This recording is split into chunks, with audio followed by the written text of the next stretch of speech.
Siete tipos de suturas que todo estudiante debe conocer. Los tipos de suturas que tenemos a nuestra disposición hoy en día son muy variados. Las técnicas de sutura han ido evolucionando a lo largo de los años. Existen múltiples tipos fabricados a partir de diversos materiales como la seda, el lino, el algodón, poliéster, etc. Orígenes de la cirugía. Tal y como indican los expertos, a lo largo de la historia de la cirugía los materiales no eran tan sofisticados y no había tantos tipos de suturas. Los cirujanos se han valido de numerosas y diferentes técnicas para cerrar las heridas. Por ejemplo, en Egipto las heridas se curaban con miel y con carne fresca. En Arabia, los médicos utilizaban para la sutura cuerdas de violín fabricadas a partir de intestinos de vaca. En la India, utilizaban un método curioso que consistía en hacer morder a las hormigas gigantes los bordes de la herida que necesitaba cicatrizar. Después les cortaban la cabeza, que quedaban uniendo la herida como si fuese una grapa.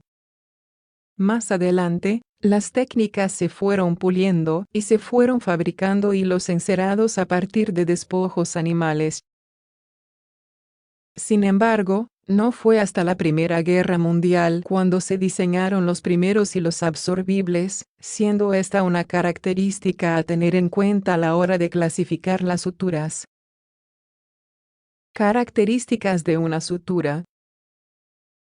Hablamos de muchos tipos de suturas, pero ¿sabemos qué es una sutura exactamente? Pues bien, las suturas son técnicas quirúrgicas que permiten unir los tejidos que han sufrido un corte considerable y fijarlos hasta que cicatricen. A pesar de haber muchos tipos de suturas, todas comparten una serie de características. Para empezar, podemos hablar del calibre de la sutura, que se refiere al diámetro de la misma. Otra característica es la fuerza tensil, que es la fuerza que puede soportar el hilo. Otra característica es la capilaridad, que se refiere a la capacidad que tienen los hilos de la sutura para permitir el paso de los líquidos del organismo a lo largo de la línea de sutura. La capilaridad es proporcional a la retención de bacterias, es decir, cuanta más capilaridad tenga una sutura, mayor será el número de bacterias que retenga. También podemos hablar de la memoria.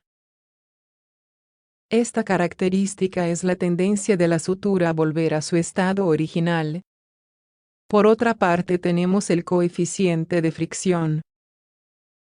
Este se refiere al roce que produce la sutura al desplazarse por los tejidos. A mayor fricción, mayor será la seguridad del nudo. Por último está la extensibilidad.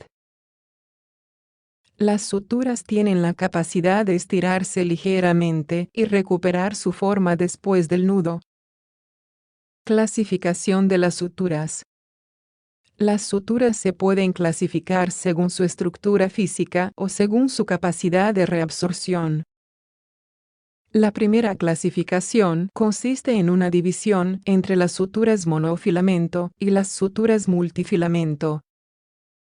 Las monofilamentos son aquellas que, como su nombre indica, están formadas por un solo hilo.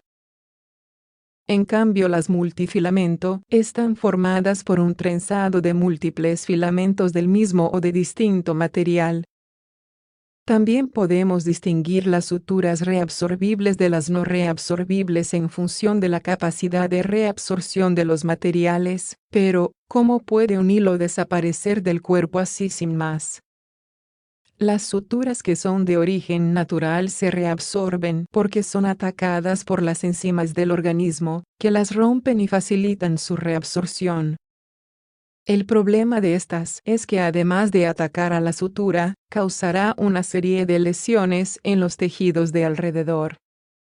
En cuanto a las suturas que son de origen sintético, se hidrolizan. Una hidrólisis es una reacción que lleva a cabo el agua al penetrar en la estructura, haciendo que el hilo se disuelva. Esta reacción es menos agresiva para el organismo que el proceso que se lleva a cabo en las suturas de origen natural. Tipos de suturas. A pesar de haber un gran número de suturas en el mundo de la medicina, como aquí, os explicamos 7 tipos de suturas básicos. Para empezar tenemos la sutura a nudo simple. Esta sutura es la más utilizada en atención primaria. Se realiza enrollando el extremo largo de la sutura sobre el portaagujas dándole 2 vueltas. A continuación se sujeta el cabo suelto y se tensa el nudo. La sutura discontinua es una técnica sencilla que se puede aplicar en cualquier lugar sin tener que ejercer un exceso de tensión. Se realizan puntos simples anudados por separado. Otro tipo es la sutura continua, utilizada, sobre todo, en heridas largas y rectas. También se recurre a esta sutura en zonas que necesiten un especial cuidado estético. Primero se debe colocar un primer punto de sutura sin recortar los cabos para poder continuar introduciendo el hilo de forma continua por toda la herida. Por otro lado, tenemos la sutura intradérmica continua, utilizada con el objetivo de eliminar los espacios muertos y disminuir las tensiones existentes entre los puntos cutáneos. Es una sutura muy rápida, pero muy poco resistente. Continuamos con el punto colchonero, recomendado para zonas de piel laxa, con bordes que tienden a invaginarse o de mucha tensión. La sutura de punto de colchonero puede realizarse tanto en dirección vertical como en horizontal. La sutura de laceración del cuero cabelludo se recomienda utilizar cuando la herida es lineal. Consiste en la colocación de grapas sobre la herida en el cuero cabelludo. Antes de la colocación de las mismas, se debe rasurar la zona de la herida para que el cabello no interfiera en la cicatrización. Por último está la sutura de esquina, ideal para heridas triangulares o con esquinas difíciles de reparar. Sin embargo, es necesario que haya suficiente piel en la esquina para poder comenzar a realizar la sutura.